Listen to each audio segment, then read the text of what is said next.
All the bits for the vacuum cleaner.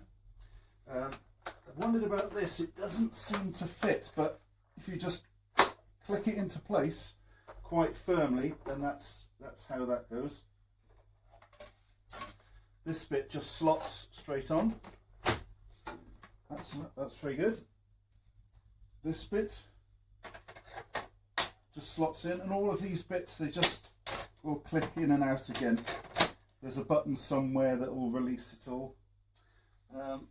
Over here, the two different heads, they can just fit here. So that's good. You don't have to put those in a cupboard somewhere and lose them.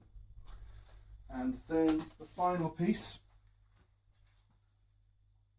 So that's just going to slot in there, and it's quite a firm, reassuring click. And there. And then you've also got some bits here to wrap the cable around, like that.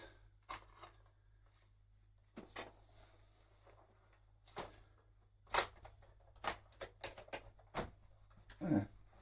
Quite a smart looking vacuum cleaner. That's it. Over here, we can start to build up the dish. The warm plate, I'll put my sauce back on as well, so I'll put that back on there. So the sauce, we've just got a little bit of madeira, some butter, a little bit of veal stock in there, and you grab your nice little bit of brioche. There we have it, lovely little bit of spinach. And then with this, you're going to take this so it goes this nut brown colour. This is it.